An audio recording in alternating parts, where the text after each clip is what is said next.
नमो भगवते वासुदेवाय। प्यारे भक्तगणों, आज है वैशाख महीने की शुक्ल पक्ष की द्वादशी तिथि और आज आप श्रवण करेंगे द्वादशी की व्रत कथा। हर द्वादशी पर भगवान विष्णु की पूजा करने का महत्व बताया गया है।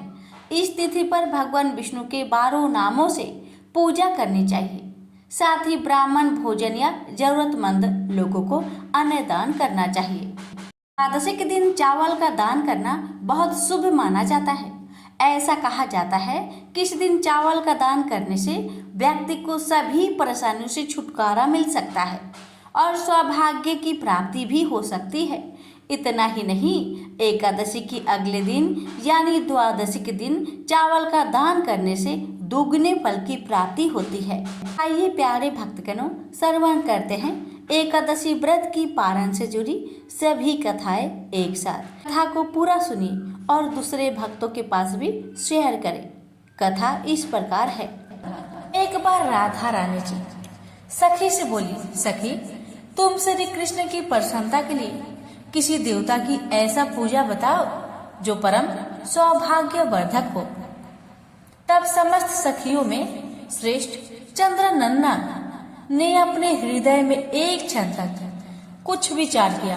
फिर बोली, चंद्रनन्ना ने कहा, राधे परम सौभाग्यदायक और श्री कृष्ण की भी प्राप्ति के लिए वरदायक व्रत तुलसी की सेवा। तुम्हें तुलसी का सेवा का ही नियम लेना चाहिए, क्योंकि तुलसी का यदि स्पर्श अथवा ध्यान, नाम, संकीर्तन, आरोपण, सिंचन किया जाए तो महान पुण्यप्रद होता है।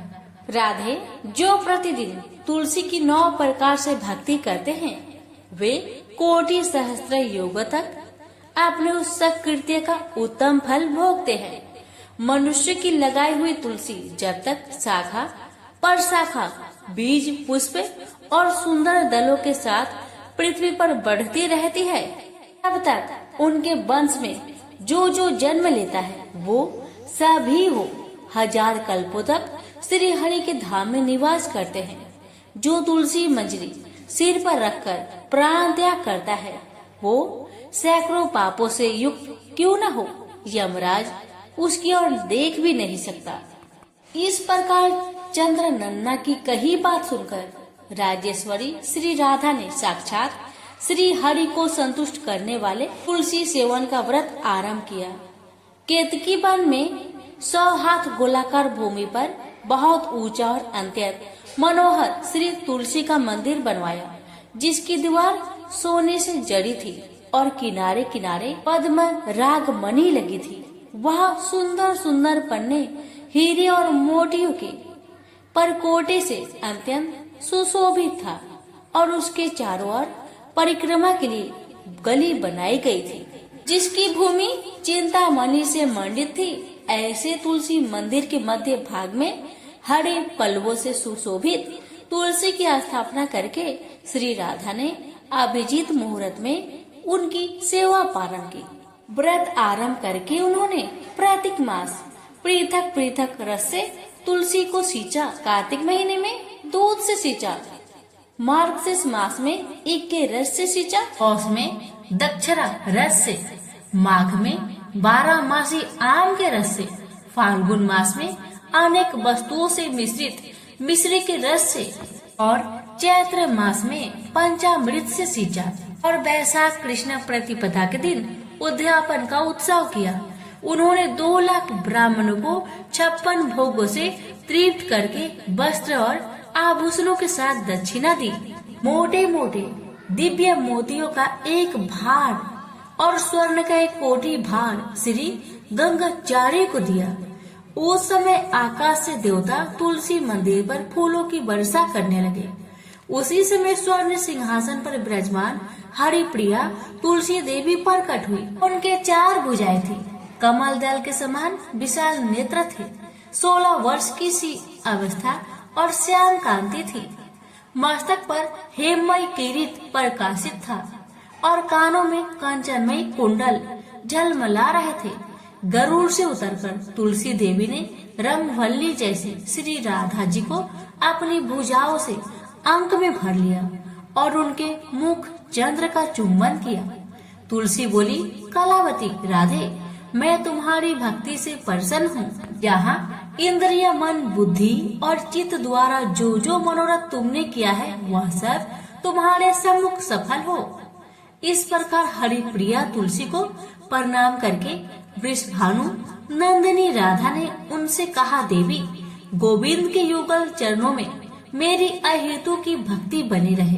तब तथास्तु कहकर हरिप्रिया अंतर्ध्यान हो गई। इस प्रकार पृथ्वी पर जो मनुष्य श्री राधा जी के इस विचित्र उपाख्यान को सुनता है वह भगवान को पाकर कृत्य कृत्य हो जाता है। प्रेम से बोलिए तुलसी माता की जय। एक ब्राह्मण था, वह प्रतिदिन मंदिर जाता था। वह प्रतिदिन तुलसी माता का पूजा करता था। वह तुलसी माता से प्रतिदिन प्रार्थना करता था कि हे तुलसी महारानी, मेरे को आनंद करना। तुलसी माता ने सोचा कि यह ब्राह्मण तो बहुत सीधा है और गरीब है और प्रतिदिन मेरी पूजा पाठ करता है। मैं इसके लिए कुछ न कुछ करना चाहती हूँ। तुलसी महारानी ने क्या किया, एक कन्या का रूप बनाकर बैठ गई और उस ब्राह्मण को बोली कि ब्राह्मण, मैं तेरा घर आना चाहती हूँ। ब्राह्मण ने सोचा कि मेरी 6 लड़कियां तो पहले से ही है और 7 लड़कियों का मैं कैसे पालन पोषण करूँगा, लड़कियों की शादी कैसे कराऊंगा, मेरे पास तो कुछ ऐसा भी नहीं है। यह विचार करके वह बहुत परेशान रहने लगा। उसको अब तो खाना पीना भी नहीं भा रहा था। उसकी पत्नी ने एक दिन कहा, क्या बात है, आजकल आप बहुत दुखी रहते हैं, क्या कोई परेशानी है, मुझे बताइए।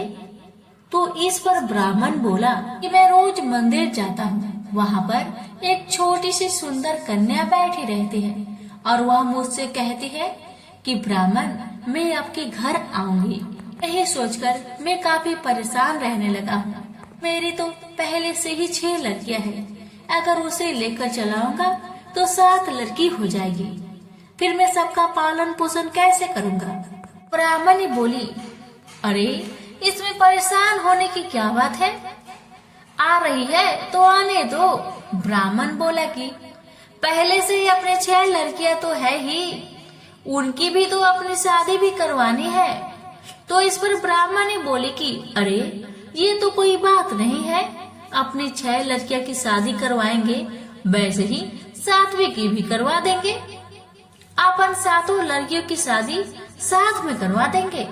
अगले दिन जब वो ब्राह्मण मंदिर गया तो उस छोटी कन्या ने पूछा, ब्राह्मण, मैं आपके घर आऊं?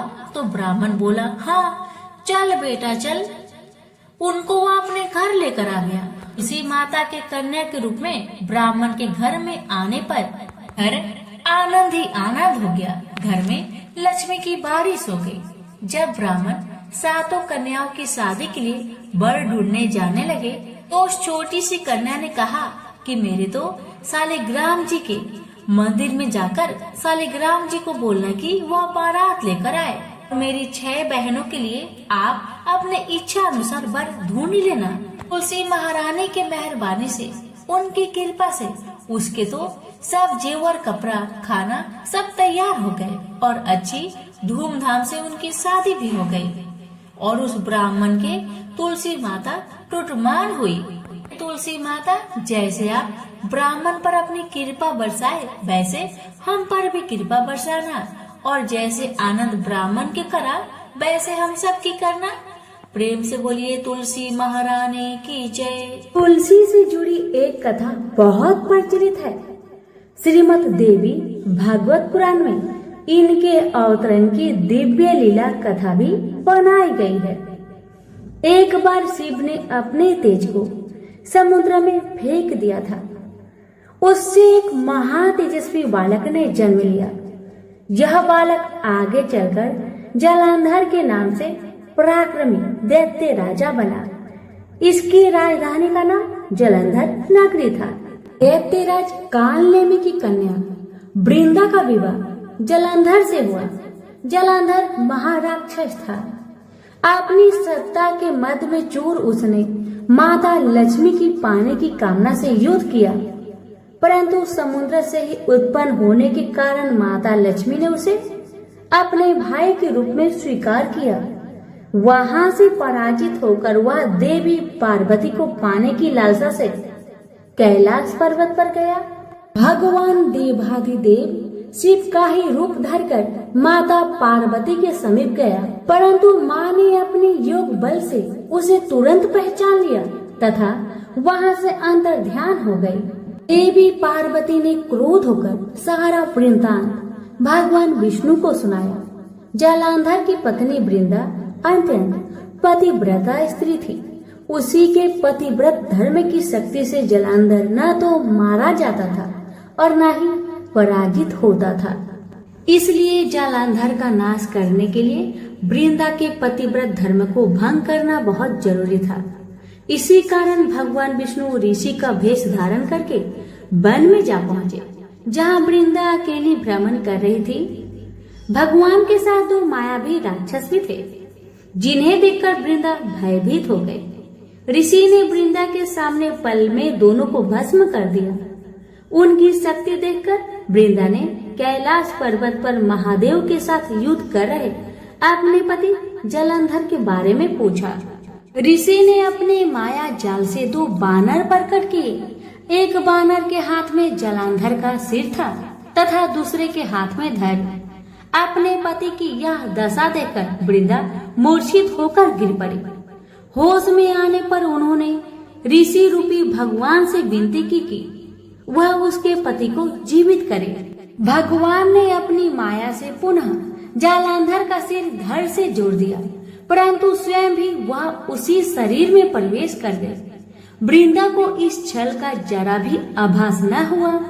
जालंधर बने भगवान के साथ वृंदा पतिव्रता का व्यवहार करने लगी, जिससे उसका अस्तित्व भंग हो गया। ऐसा होते ही वृंदा का पति जालंधर युद्ध में हार गया। इसी सारे लीला का जब वृंदा को पता चला तो उसने क्रोध होकर भगवान विष्णु को शीला होने का श्राप दे दिया तथा स्वयं सती हो गई। जहाँ वृंदा भस्म हुई वहाँ तुलसी का पौधा उगा। भगवान विष्णु ने वृंदा से कहा, हे वृंदा, तुम अपने अस्तित्व के कारण मुझे लक्ष्मी से भी अधिक प्रिय हो गई हो। अब तुम तुलसी के रूप में सदा मेरे साथ रहोगी। जो मनुष्य भी मेरे शालिग्राम रूप के साथ तुलसी का विवाह करेगा उसे इस लोक और परलोक में विपुल यश प्राप्त होगा। जिस घर में तुलसी होती है वहाँ यम के दूत भी असमय नहीं जा सकते। गंगा व नर्मदा के जल में स्नान तथा तुलसी का पूजन बराबर माना जाता है। चाहे मनुष्य कितना भी पापी क्यों न हो, मृत्यु के समय जिसके प्राण मंजरी रहित तुलसी और गंगा जल मुख में रखकर निकल जाते हैं, वह पापों से मुक्त होकर बैकुंठ धाम को प्राप्त होता है। जो मनुष्य तुलसी व आंवलों की छाया में अपने पितरों का श्राद्ध करता है, उसके पितर मोक्ष को प्राप्त हो जाते हैं। उसी दैत्य जालंधर की यह भूमि जालंधर नाम से विख्यात है। सती वृंदा का मंदिर मोहल्ला कोट किशनचंद में स्थित है। कहते हैं इस स्थान पर एक प्राचीन गुफा थी जो सीधी हरिद्वार तक जाती थी। सच्चे मन से 40 दिन तक सती वृंदा देवी के मंदिर में पूजा करने से सभी मनोरथ पूर्ण होते हैं। तो प्रेम से बोलिए तुलसी मैया की जय। ब्रह्मा जी के मानस पुत्र धर्म का विवाह दक्ष की कन्या मूर्ति से हुआ था। इन्हीं मूर्ति की कोख से नर और नारायण का जन्म हुआ। बड़े होने पर नर और नारायण बद्रिका आश्रम चले गए और ईश्वर की कठिन तपस्या करने लगे। उनकी कठिन तपस्या से इंद्र घबरा गए। वे सोचने लगे, अगर ये नर और नारायण इस तरह कठिन तप करते रहे तो एक दिन इंद्रासन पाने का अधिकारी हो जाएंगे। मुझे इनकी तपस्या भंग करनी चाहिए। यह सोचकर इंद्र ने कामदेव को आदेश दिया, कामदेव, तुम अप्सराओं को लेकर बद्रिका आश्रम जाकर नर नारायण की तपस्या भंग कर दो।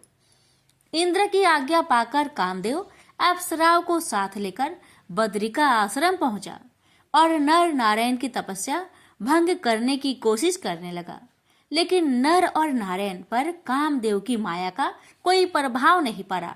निराश होकर कामदेव अप्सराओं सहित वापस इंद्र के वहां पहुंचा और बोला, देवराज, मैं अपनी कोशिश में असफल रहा। वो दोनों ऋषि भगवान भजन में इतने तल्लीन हैं कि उन पर हमारी किसी कोशिश का भी रत्ती भर भी असर नहीं हुआ।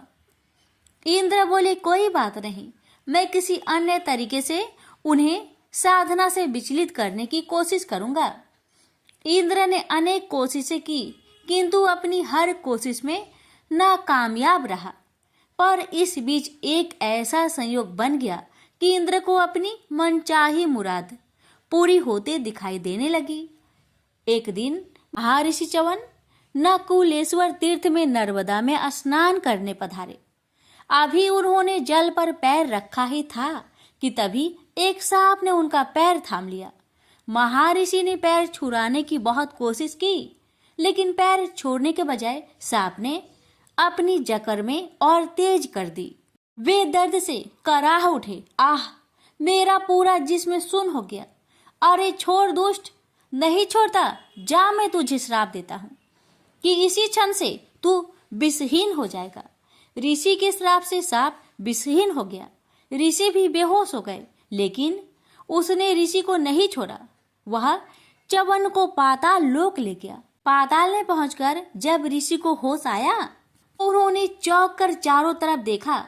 कुछ देर का ही समय बीता था कि कई दैत्य ऋषि के सम्मुख पहुंचे और उन्हें सादर प्रणाम कर दैत्यराज प्रहलाद के पास ले गए। दैत्यराज ने च्यवन ने ऋषि की बहुत आवभगत की और ऊंचे सिंहासन पर बैठाकर उनका आशीर्वाद लेते हुए कहा, मुनिवर, मेरा अहो भाग्य कि आपने दैत्य की इस नगरी में पधारकर हमें कृतार्थ किया। मेरे योग्य कोई सेवा हो तो बताइए। महर्षि च्यवन बोले, मैं यहाँ अपनी इच्छा से नहीं आया दैत्यराज, मुझे यहाँ पर एक भयंकर सांप ने खींच लाया है। प्रहलाद बोला, किसी भी बहाने से सही आप पाताल लोक पधारे तो सही, यही हमारे लिए बहुत गर्व की बात है। अब मैं आपको जल्दी वापस पृथ्वी पर न जाने दूंगा।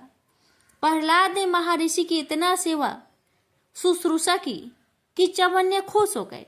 एक दिन जब प्रहलाद च्यवन ऋषि की पैर दबा रहा था तो मुदित स्वर में ऋषि ने कहा, दैत्यराज, मैं तुम्हारी सेवा से बहुत प्रसन्न हूँ। तुम जो भी प्रश्न पूछना चाहते हो पूछ सकते हो। प्रहलाद बोला, महर्षि, बहुत दिनों से मैं तीर्थाटन के लिए जाने की सोच रहा हूँ, किंतु निर्णय नहीं ले पा रहा हूँ कि किस तीर्थ के दर्शन करने जाऊं। महर्षि बोले, पृथ्वी पर नैमिषारण्य, आकाश पर पुष्कर और पाताल में चक्र तीर्थ है। तुम इनमें से जहां भी चाहो जा सकते हो। प्रहलाद बोला, चक्र तीर्थ तो मैं हो आया हूँ, पुष्कर फिर कभी जाऊंगा। सबसे पहले मैं पृथ्वी पर नैमिषारण्य जाना चाहता हूँ। महर्षि बोले, यदि ऐसी ही तुम्हारी इच्छा है तो बेशक पहले वो ही हो आओ, मेरा आशीर्वाद तुम्हारे साथ है। प्रहलाद अपने दैत्य साथियों के साथ नैमिषारण्य पहुंचा। एक जगह पहुंचकर एक पेड़ की ओर इशारा करके सेनापति ने कहा, महाराज, जरा उस पेड़ को तो देखिए। उसकी हर शाखा और तने पर तीर ही तीर घुसे हुए हैं। पेड़ के पास पहुंचकर प्रहलाद ने कहा, किसी पक्के धनुषधारी ने इस पर अभ्यास किया लगता है। हर तीर के नीचे एक बिंधा हुआ नाग। यह तो सरासर हमारी बेइज्जती है। नाग हमारे मित्र है, इसलिए जिसने भी इस नागों को इतनी बेदर्दी से मारा है वह हमारा दुश्मन है।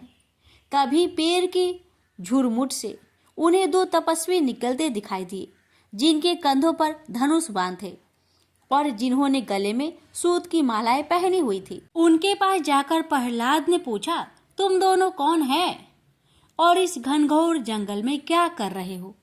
उन व्यक्तियों ने उत्तर दिया, मैं नर हूँ और ये नारायण हैं। हम इस जंगल में तपस्या करते हैं और शस्त्र अभ्यास भी। प्रहलाद बोला, उस पेड़ पर जो बाने से बिधे हुए नाग है, क्या उन पर भी तुम दोनों ने ही अभ्यास किया है? नारायण बोले, हाँ, परंतु तुम कौन हो और यह प्रश्न किस लिए कर रहे हो? प्रहलाद ने उत्तर दिया, मैं दैत्यराज प्रहलाद हूँ। नागों की हत्या करके तुम दोनों में बड़ा ही अपराध किया है। तुम दोनों को इसका दंड भुगतना पड़ेगा। प्रहलाद की बात सुनकर दोनों तपस्वियों के चेहरे तन गए। वे बोले, कौन देगा हमें दंड? हमें दंड देने वाला भी विश्व में पैदा नहीं हुआ है। अपना रास्ता नापो दैत्याधापति। नर नारायण की बातें सुनकर दैत्यराज प्रहलाद गुस्से से बोला, तुम दोनों तपस्वियों की इतनी मजाल कि दैत्यराज के सम्मान को ठेस पहुंचाओ। ठहरो, मैं तुम्हें अभी दंड देता हूँ।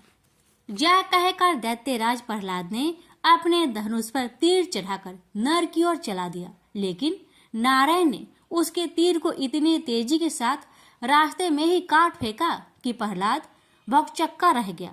फिर तो दैत्यराज प्रहलाद और नर नारायण के बीच घनघोर युद्ध छिड़ गया। दैत्य सेनापति के संकेत पर एक बड़ी सेना ने नर नारायण को चारों ओर से घेर लिया।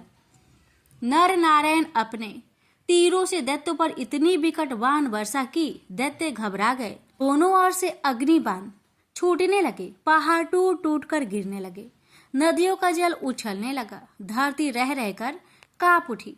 तभी नर नारायण का एक बाण प्रहलाद को जा लगा और प्रहलाद संज्ञा शून्य हो गया। सेनापति उसे उठाकर युद्ध भूमि से बाहर ले गया और नर नारायण भी अपनी दिनचर्या में लग गए।